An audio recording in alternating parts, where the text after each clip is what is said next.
Meeting में मौजूद था। हालेलुया। वैसे प्रभु की उपस्थिति तो हर समय, हर बार, हर सभाओं के अंदर संग रहता है। प्रभु ने वायदा किया है और उस वायदे को वो पूरा भी करता है।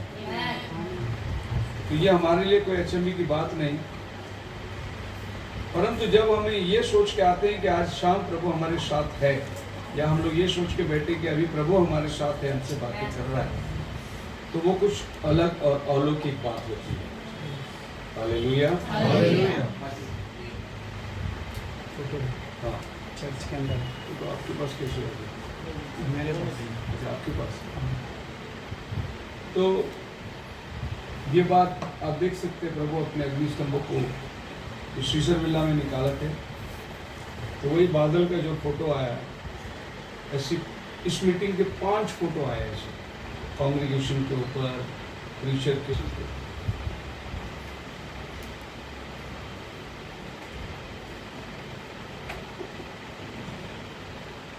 तो ये तीसरा पायरी जो है, पत्रस हमें बता रहा है, वो पायरी है नॉलेज, और हिंदी में इसको कहते हैं विश्वास, सद्गुण, सद्गुण पर समझ, नॉलेज। और मैंने कहा कि नॉलेज को भी कुछ ऐड करना पड़ता है, वरना नॉलेज अपने आप में अधूरा है। नॉलेज के ऊपर क्या ऐड करना? सही हो, आओ बैठो, आराम से बैठ सकते, इधर बैठ सकते।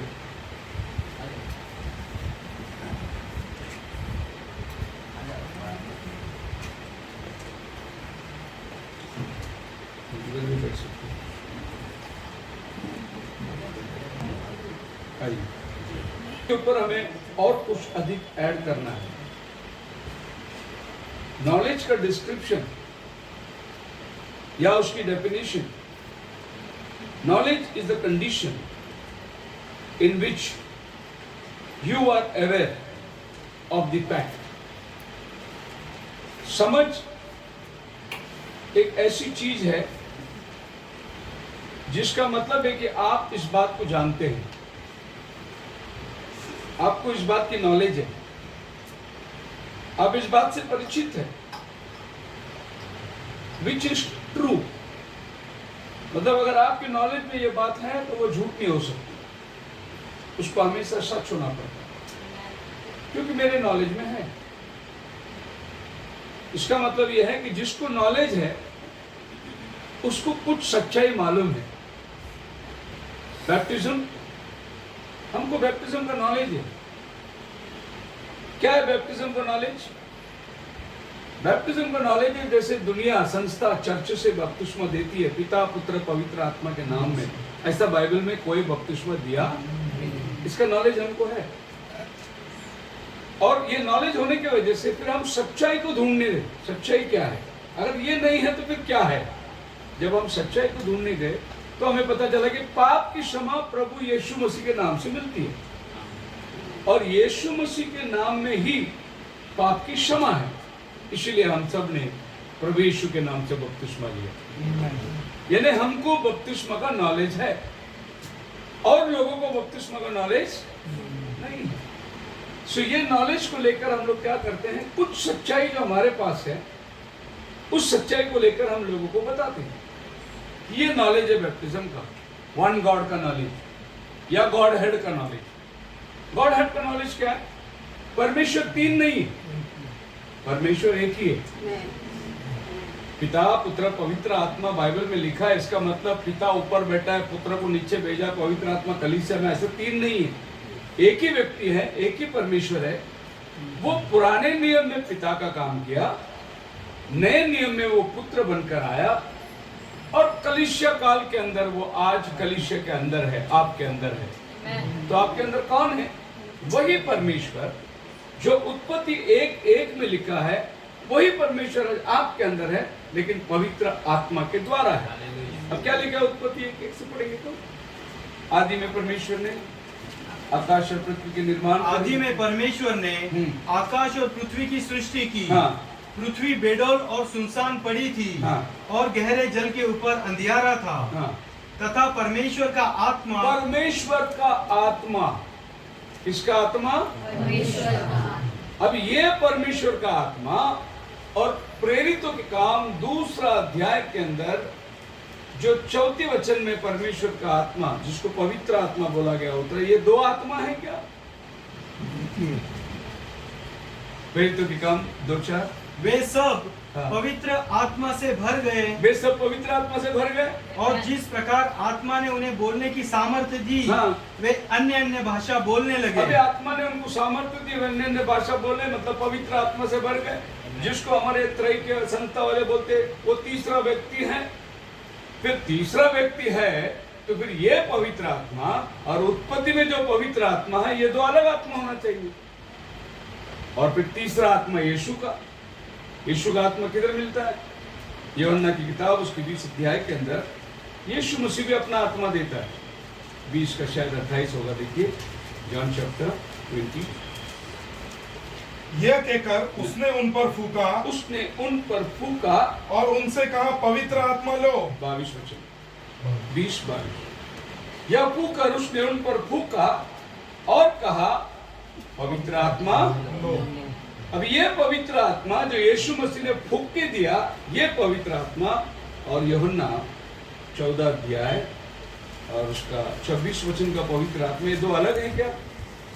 परंतु सहायक अर्थात पवित्र आत्मा जिसे पिता मेरे नाम से भेजेगा। अभी यीशु एक बार बोलता मेरे नाम से पवित्र आत्मा आएगा, दूसरा बार वो बोलता लो पवित्र आत्मा फूक दिया उनके ऊपर। ये 2 अलग आत्मा है क्या? नहीं, ऐसा हो ही नहीं सकता। फिर आपको अगर ये सब आत्मा जमा करने पड़ेंगे तो आपको प्रकाशित वाक्य में आना पड़ेगा। और वहां पर हम लोग क्या देखते हैं? एक मेमना, 5वें अध्याय 1-2 पढ़िए। जो सिंहासन पर बैठा था, हम्म। मैंने उसके दाहिने हाथ में एक पुस्तक देखी जो भीतर और बाहर लिखी हुई थी और वह 7 मोहर लगाकर बंद की गई थी। फिर मैंने एक बलवंत स्वर्गदूत को बस। देखा। फिर मैंने एक बलवंत स्वर्गदूत को देखा कि यहूदा गोत्र का सिंह उदय हुआ है। और जब वो पीछे मुड़ा देखने, 6वां वचन में, तब मैंने उस सिंहासन और चारों प्राणियों और उस प्राचीनों के बीच में मानो एक वध किया हुआ मेमना खड़ा देखा। हाँ, उसके 7 सिंह और 7 आंखें थी। उसको 7 आंखें थी। ये 7 आंखें क्या है? ये परमेश्वर की 7 आत्माएं हैं। अभी ढूंढना पड़ेगा परमेश्वर की 7 आत्मा है। अपने को 2-3 मिल गया। उत्पत्ति वाला वो आत्मा जिसको परमेश्वर का आत्मा बोला। फिर यीशु मसीह ने जो लोगों के ऊपर फूका, बोला पवित्र आत्मा लो, 2 आत्मा हो गया।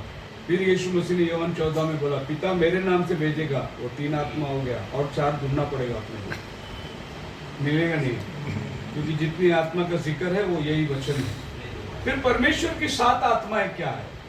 तो ये लोग बोलते 3-3-3, मैं बोलता 3 का है, 7 है ना। जितना ज्यादा मानोगे उतना अच्छा है। हिंदू लोग तो 33 कोटि बोलते हैं, तो अपने पास 14 रखने में क्या फर्क है? ये लोग खाली 3-3 बोलते, बाइबल तो 7 आत्मा की बात करती है। इसको बोलते हैं समझ, कि हमें बाइबल की समझ है। हमें पता चला कि पवित्र आत्मा क्या है, प्रभु यीशु मसीह क्या है, पिता क्या है, बपतिस्मा क्या है, परमेश्वरत्व क्या है, बाइबल क्या कहती है परमेश्वरत्व के बारे में। तीमुथियुस की किताब पहले अध्याय 3 अध्याय का 16 वचन। तीमुथियुस 3 का 16। इसमें संदेह नहीं कि भक्ति का भेद गंभीर है। अर्थात वह जो शरीर में प्रकट वो हुआ, परमेश्वर एकलौता जो आसमान पर पिता के रूप में था, वो देहधारी होकर आया, ऐसा पौल कहता है। हमको उसकी समझ है। हालेलुया। बाइबल कहते हैं कि वही परमेश्वर जो आदि में था, पहले यूहन्ना 5:20 पत्री। और ये भी जानते हैं कि हाँ। परमेश्वर का पुत्र आ गया है हाँ। और उसने हमें समझ दी है। आ गया समझ? आमीन। परमेश्वर का पुत्र आ गया है, उसने हमें समझ दी है। परमेश्वर, हम लोग बोलते हैं ना लोगों को, अरे उसने, मैं समझा दिया उसको। समझा दिया का मतलब है मैंने उसको समझ दिया। समझा दिया का बोलने का मतलब समझ दिया। अब यहाँ पर लिखा परमेश्वर का पुत्र आ गया है। परमेश्वर का पुत्र कौन है? प्रभु यीशु मसीह। उसने हमें क्या दिया है? समझ दिया है। परमेश्वर कितना है करके बताया, और वो खुद कैसे बता रहा है, समझ कैसे दी है कि हम उस सच्चे को पहचाने, हम उस सच्चे को पहचाने और हम उसमें जो सत्य है अर्थात उसके पुत्र यीशु मसीह में रहते हैं। हाँ, सच्चा परमेश्वर और अनंत जीवन यही है। यही प्रभु ने हमें समझ दिया। यीशु मसीह को जानना ही सच्चा परमेश्वर, यीशु मसीह कौन है करके जो समझ के लेना, यही सच्चा परमेश्वर है। हालेलुया। जब आप और हमको ये समझ मिल गया तो सामने वाला बोलते वो जीसस ओनली वाला, क्या बोलता? जिसको समझ नहीं मिला वो इनको, जिसको समझ मिला है उसको देख के बोलता है ये जीसस ओनली वाला। ये लोग एक ही खुदा को मानते हैं, तो खुदा है कितना? अनुवाद किताब 6 अध्याय 4 वचन में क्या लिखा? हे इस्राएल सुन, तेरा प्रभु परमेश्वर। हे इज़राइल सुन, हाँ, यहोवा हमारा परमेश्वर, हाँ। यहोवा एक ही है। मरकुस की किताब 12 अध्याय 29 वचन में यीशु खुद क्या कहता है? आज्ञा क्या है? मरकुस का 12:29। यीशु ने उससे उत्तर दिया, सब आज्ञाओं में से ये मुख्य है, हाँ। हे इज़राइल सुन, प्रभु हमारा परमेश्वर एक ही प्रभु है। क्या यीशु आने के बाद में उसने कोई भी आज्ञा का उल्लंघन किया, वचन की उलट फेर की? नहीं। उसको जब पूछा गया पहला आज्ञा क्या है, उसने वही पुराना नियम का ही आज्ञा पढ़ के बताया, हे इस्राएल सुन, तेरा प्रभु परमेश्वर। नियम बदला ही नहीं, लेकिन खुदावन जो है एक दूसरा स्तर पर उतर कर आ गया, इंसान बनकर आपको और हमको दिखाई दिया, वचन देहधारी हो गया। लेकिन उसने वचन को नहीं तोड़ा, उसने वचन को वैसे ही बनाए रखा जैसे बाइबल के अंदर वचन है। तो ये समझ प्राप्त करना, ये आपका सद्गुण के ऊपर तीसरा पायरी है। पहला है विश्वास, दूसरा है वर्च्यू, सामर्थ्य, सद्गुण, और तीसरा है समझ। बोलो हालेलुया। तो आज हम लोग समझ के विषय में कुछ बातें देखेंगे। सबसे पहले कोलोसियन 2:3 में लिखा है, समझ क्या है? जिसमें बुद्धि और ज्ञान के सारे भंडार छिपे हुए हैं। यह मैं इसलिए कहता हूँ कि कोई मनुष्य तुम्हें लुभावने वाली बातों से धोखा न दे। यद्यपि मैं शरीर के भाव से, इंग्लिश में पढ़िए। In whom are hid all the treasures of wisdom and knowledge, and this I say, treasure of wisdom and knowledge, मतलब नॉलेज को यहाँ पर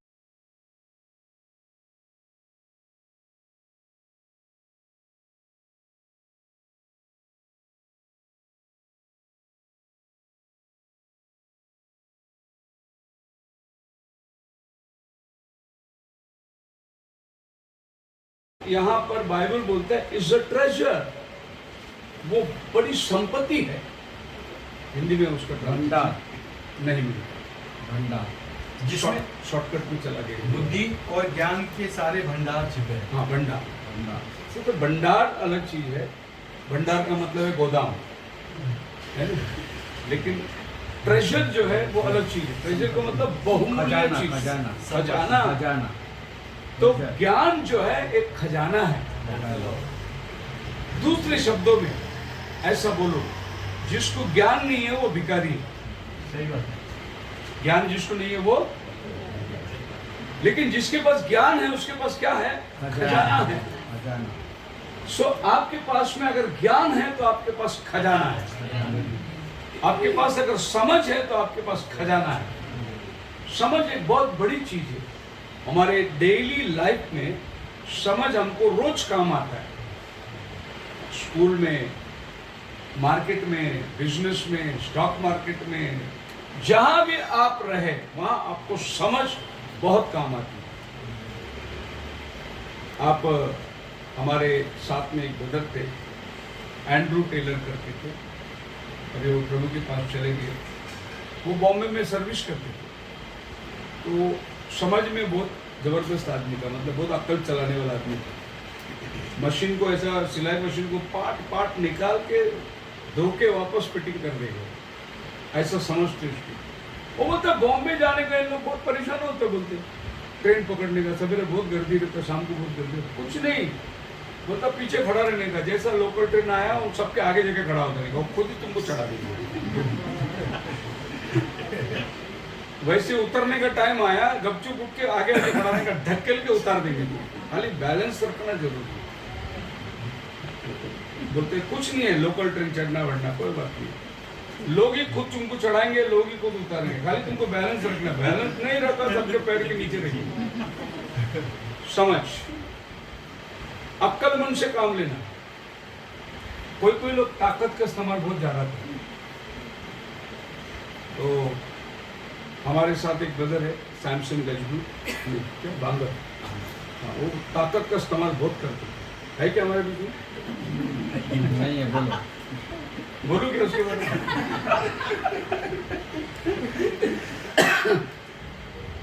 कोई भी चीज को ताकत बहुत लगाते हैं। एक दिन क्या हुआ, ऐसे ही दरवाजा बंद था और आधा खुलता था, इतना खुलता था दरवाजा। तो हमारे पास्टर साहब बैठे थे, हम भी बैठे थे। तो पास्टर साहब ने उसको बोला, बेटा दरवाजा थोड़ा खोल दो, हवा आएगी। तो वो आया, दरवाजे को खींचा, नहीं आया दरवाजा। उसके बाद उसने दरवाजे को ऐसा लात लगाया, तो उधर अजीत ही मान लो, अजीत वो आया, अरे थाम रहे ऊपर आया, उसने 2 रस्सी कैसे काट खोल दे इसको ताकत इस्तेमाल करना और बुद्धि इस्तेमाल करना। कुछ नहीं हो, खाली 2 रस्सी का गार्ड था कड़ी के ऊपर, लेकिन इसने खोल के देखा, नहीं आया तो सोचा कि इसको बोलो बुद्धि इस्तेमाल करने की जगह ताकत इस्तेमाल करना। तो फिर हम लोगों ने सोचा कि उसको जान बजाने देंगे ना, अभी तो जान नहीं बचती, लेकिन ऊपर भी जान बजा। एक सर्विस को एक जान खत्म। एक सर्विस को वो बजाता ही था, ऐसा पूरे बिल्ले टूट के गिरते थे, उड़ते थे। हाँ, एक्चुअली जान कैसा बजाना है, एकदम हल्के से बजाना है, उसका खाली आवाज निकालना है, लेकिन वो बड़ा ताकत से बजाना है। इस जान तोड़ रहा तो हमारे पास्टर, हम लोग इसको क्या इंस्ट्रूमेंट देगा बजाने को, ये टूटे नहीं। तो इसको बोले बेस बजा के देंगे, इसको बेस बना के देंगे। तो उन दिनों में चाय पत्ती का बड़ा बड़ा खोखा आता था, बड़े बड़े पुट्ठे के खोखे आते थे प्लाईवुड का। तो उसको उल्टा डाल के उसमें अंदर से गोल करके एक रस्सी बांधते थे, और वो रस्सी एक डंडे में बांधते थे, और वो डंडा ऐसा रखेगा और पैर इसके ऊपर रखेंगे ऐसे, उसका बाद बूम बूम करके आवाज आती। बेस, वो टाइम पे गिटार था नहीं बेस बजाने। तो वो चर्च के आगे ऐसे कोने में डब्बा रखते थे, और इसको जैसा गाने का अनाउंसमेंट होता था, इधर देख के बैठता था, गाना चालू हो गया तो उल्टा घूम गया, पकड़ के रस्सी को दबा के दीवार में पकड़ के बूम। ताकत सही जगह इस्तेमाल हो रहा है। तो कुछ लोग ताकत को इस्तेमाल करते, लेकिन समझ नहीं है। तो बाइबल कहती है समझ बहुत जरूरी है, और हमारे डेली लाइफ के अंदर समझ जिसको है उसके पास बड़ा ट्रेजर है, बहुत बड़ी आमदनी है। सो आपको मालूम है कि जब कोई साइकिल सीखता है तो पहले 10 बार गिरेगा, क्योंकि उसको बैलेंस नहीं आया। उसके पास समझ है, उसके पास ट्रेजर है, ट्रेजर। बहुत सारे चीज वो कर सकता है, बहुत सारी चीजों को वो समझ सकता है, बहुत सारी चीजों को इम्प्लीमेंट कर सकता है, उसको बोलते हैं समझ। कोई बात नहीं ब्रदर, हम कर सकते हैं, हम लोग कर लेंगे, हम लोग ट्राई करेंगे। मेरे को नहीं आता, कुछ लोग ऐसे स्ट्रेट फॉरवर्ड आता ही नहीं मेरे को, क्योंकि उसने कभी सीखा ही नहीं, कोशिश करनी। अभी देखो एक अच्छा दृश्य देखो, हमेशा मंगला आती है, संगत को पीछे बिठा के लाती है।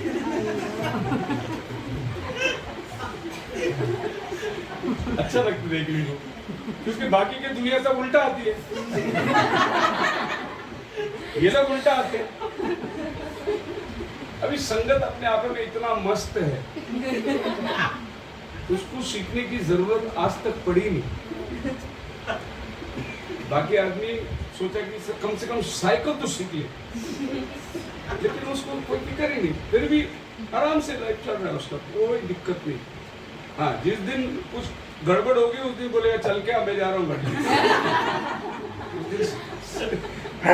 इस्तेमाल करना पड़ेगा। समझ वो चीज है जो हमारे पास में कुछ है और हम कुछ पाने की आशा करें, कुछ सीखने की आशा करें, कुछ उम्मीद करें। कुछ लोग सेटिस्फाई हो जाते हैं, बस हो गया है, ठीक है, इतना चलिए काफी है। कुछ लोग पूरी जिंदगी वो चाहते हैं कि नहीं, सीखते रहे सीखते रहे सीखते रहे, कुछ ना कुछ प्राप्त करते रहे। दूसरी चीज बाइबल हमें बतलाता है, जेम्स याकूब की किताब 30वां अध्याय उसका 13वां वचन। तुम में ज्ञानवान और समझदार कौन है, हाँ, जो ऐसा हो वह अपने कामों को अच्छे चाल चलन से उस नम्रता सहित प्रकट करे जो ज्ञान से उत्पन्न होती है। Praise the Lord। तुम में कौन है जिसके पास ज्ञान है? अब जिसके पास ज्ञान है उसकी बोलचाल, उसकी चाल चलन, उससे मालूम पड़ जाएगा इसको कितना समझ है। अब यहाँ पर फिर वो वर्ड नहीं है हिंदी के अंदर, लेकिन इंग्लिश में वो वर्ड है।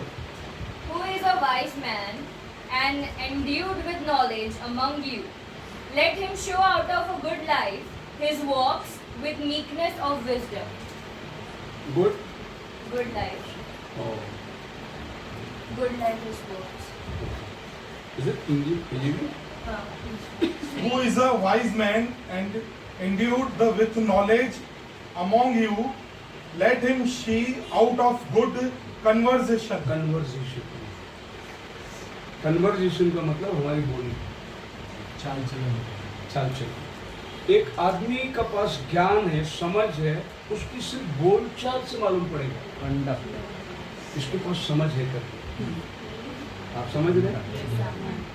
अरे जा रे क्या रे, ये आदमी समझ से बात ही नहीं कर रहा।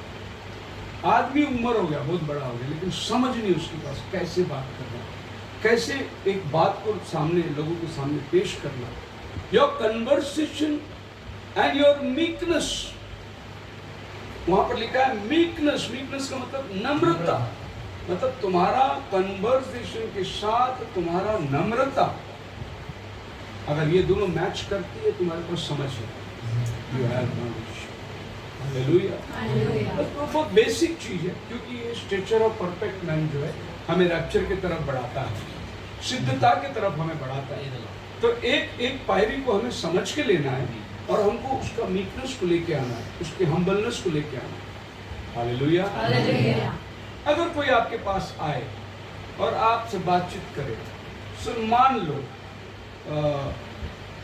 प्रेज द लॉर्ड ब्रदर, एक ब्रदर प्रेज द लॉर्ड कर रहे हैं, तो ये हो गया एक प्रेज द लॉर्ड। दूसरा प्रेज द लॉर्ड, ये हो गया दूसरा प्रेज द लॉर्ड। इसको बोलते हैं मीकनेस, समझ के साथ मीकनेस। दूसरा प्रेज द लॉर्ड।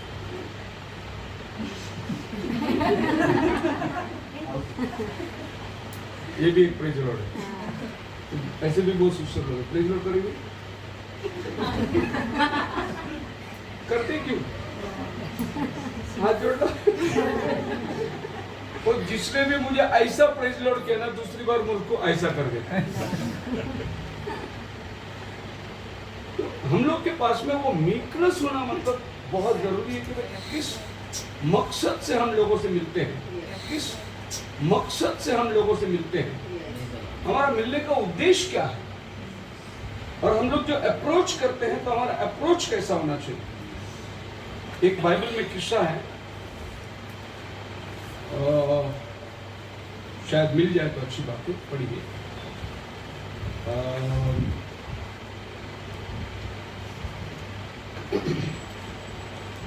एक तो हम लोग देख सकते हैं जॉन चैप्टर 11 में होगा, अगर यहाँ नहीं मिले तो हमें वो जगह देखना होगा। क्या जॉन चैप्टर 11 में जब मार्था यीशु को मिलने को गई,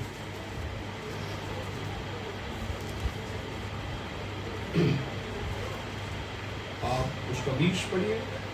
सो मार्था यीशु के आने का समाचार सुनकर उससे भेंट करने को गई, परंतु मरियम घर में बैठी रही। मार्था ने यीशु से कहा, हे प्रभु, यदि तू यहाँ होता तो मेरा भाई कदापि न मरता। और अब भी मैं जानती हूँ कि जो कुछ तू परमेश्वर से मांगेगा अभी अभी क्या हुआ? 32 वचन पढ़िए। ये दोनों वचन के बीच में अंतर देखना। जब मरियम वहाँ पहुंची हाँ। जहाँ यीशु था तो उसे देखते ही उसके पाँव पर गिर के कहा, हे प्रभु। पहला भागा मारता।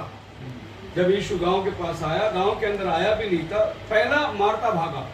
भागते के साथ में मारता क्या बोली? As soon as Martha said, Lord, if you had been here, my brother would not have died.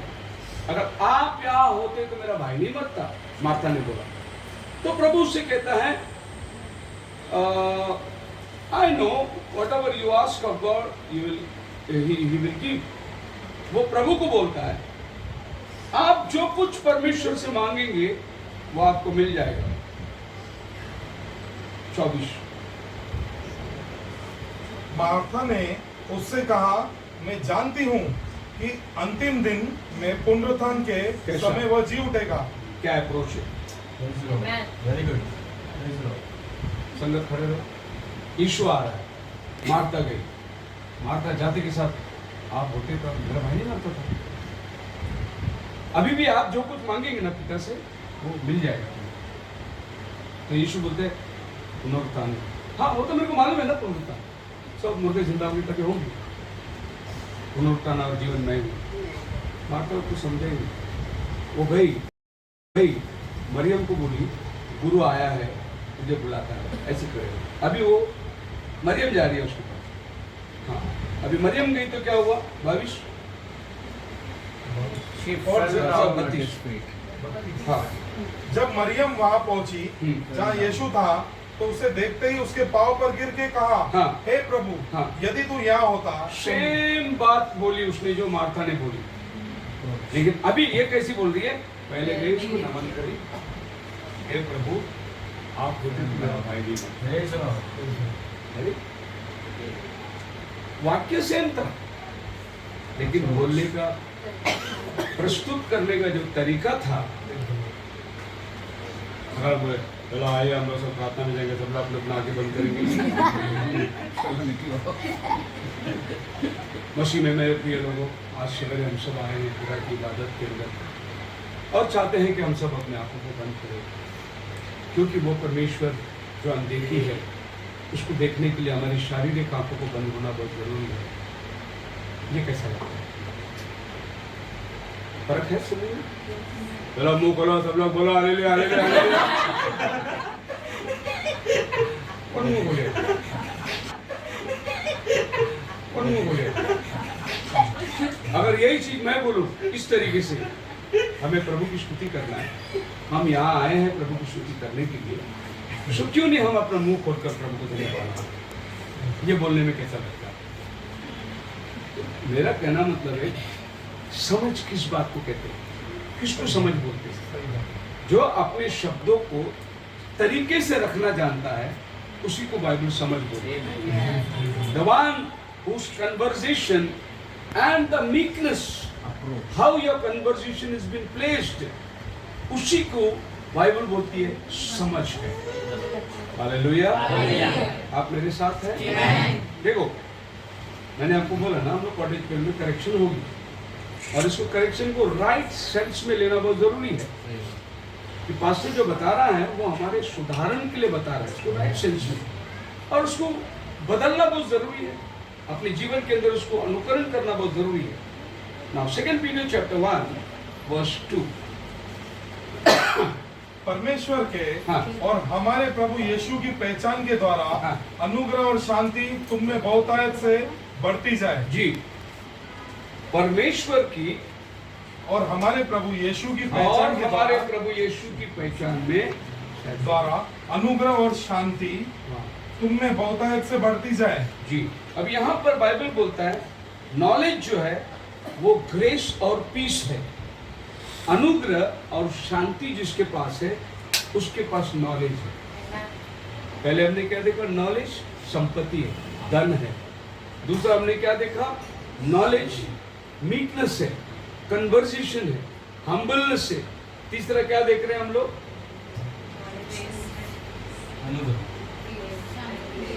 जिसके ऊपर परमेश्वर का अनुग्रह हुआ है, जो परमेश्वर के अनुग्रह को समझता है, उसके पास समझ है, ज्ञान है। आगे बाइबल कहती है, दूसरा पत्र दूसरा अध्याय उसका 20 वचन। पर पहले यह जान लो हाँ। कि पवित्र शास्त्र की कोई भी भविष्यवाणी हाँ।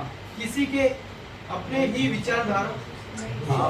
और जब वे प्रभु और उद्धारकर्ता यीशु मसीह की पहचान के द्वारा संसार की नाना प्रकार की अशुद्धता से बच निकले और फिर उनमें फंस कर हार गए, तो उनकी पिछली दशा पहले से भी बुरी हो गई। सेकंड वीडियो बराबर। The knowledge will increase or you will escape corruption. आप बुराई से बच पाएंगे अगर आपको समझ होगा। For if after they have escaped the defilements of the world through the knowledge of the Lord and Savior Jesus Christ. कौन सा वचन पढ़ रहे? 2:20. Exactly. Exactly. Escape the pollutions of the world.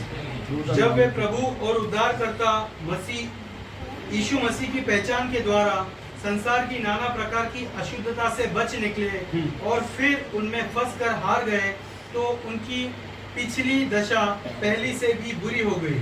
Yes, थोड़ा बहुत ट्रांसलेशन दे रहा है, लेकिन ऐसा लिखा है, इफ दे हैव एस्केप्ड, आप बच गए, through the pollution of the world, दुनिया के अमंगल वस्तुओं से, through the knowledge of the Lord Saviour Jesus Christ, हम प्रभु यीशु मसीह के समझ से ये संसार से बच गए।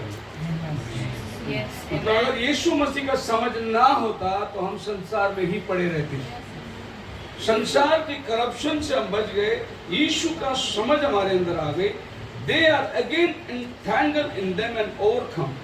वे लोग जिन्हें समझ नहीं रखते दोबारा जाते उसमें फंस जाते हैं, and the latter end is worse for them that beginning. फिर बाद में पिछली दशा जो है वो और भी खराब हो जाती है जो पहली दशा से।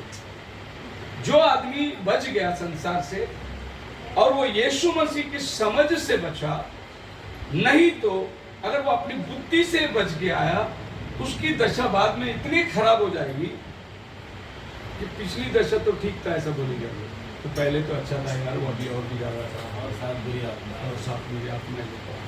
सो ये पहली की दशा और बाद की दशा, ये दोनों दशा के अंदर क्या फर्क है मैं आपको बताता हूँ। एक आदमी एक उकाब पालता था और बहुत उसके करीब दोस्ती थी और वो उकाब को हमेशा शिकार में इधर उधर लेके जाता।